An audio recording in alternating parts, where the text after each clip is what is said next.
This is a video statement for the provider relations people at United Healthcare.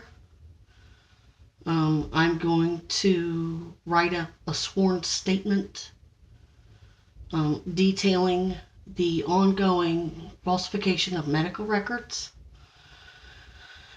and billing fraud at 3 clinics. Two of them are hospitals, but one hospital specifically is University of Missouri Healthcare Systems.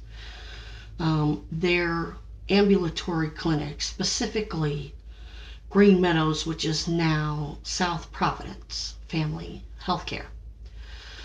Their affiliate, Family Health Center of Boone County, which is actually a tax-exempt non-for-profit. Of course, the university is as well. And also tax-exempt non-for-profit BJC Health Systems, specifically Boone Hospital Center and Women's Health Associates. I presented at Boone Hospital Center on July 13th, 2014 with severe bleeding and severe dehydration from that bleeding. My blood work was normal. The doctor wanted an ultrasound. He had no tech.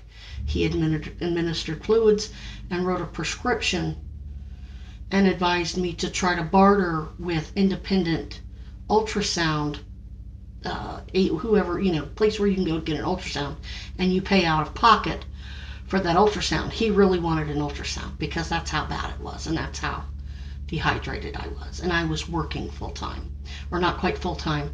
I was working part-time, but I had basically full-time responsibilities in the research that I had to do as a political fundraiser.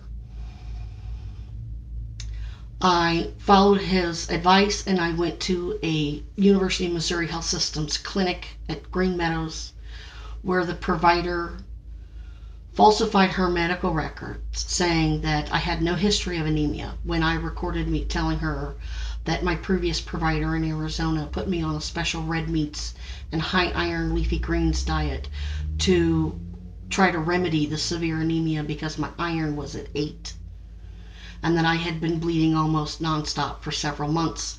And I told her that the local ER doctor at Boone administered fluids, wanted an ultrasound. She asked a couple questions, asked where my pain was, and tried to refer me to a pelvic floor clinic. Refused to order an ultrasound, but falsified her records, stating that she ordered one and that I refused to go. What's on the audio is me begging for her to please order one through the university system because I didn't have the money, $200 or $300 to pay for this, and the university has financial aid, federal funding, and as an emergency referral, I could have went right to one of their, specifically probably their Women's and Children's Hospital, and got an ultrasound. She refused to do that. She says, my diagnosis is pelvic floor. I want you to go to this new pelvic floor clinic where they teach you all these muscle, basically Kegel exercises, which I told her I was already doing that. My sphincter was fine. She asked me if I had problems with constipation. I said, no, never. I go 3 times a day. I said, could you please at least manage the pain if you're not going to order an ultrasound and follow through with the care at Boone Hospital Center? She said, this is an emergency appointment. It was Dr. Alicia Luden. It was July 14th, 2014.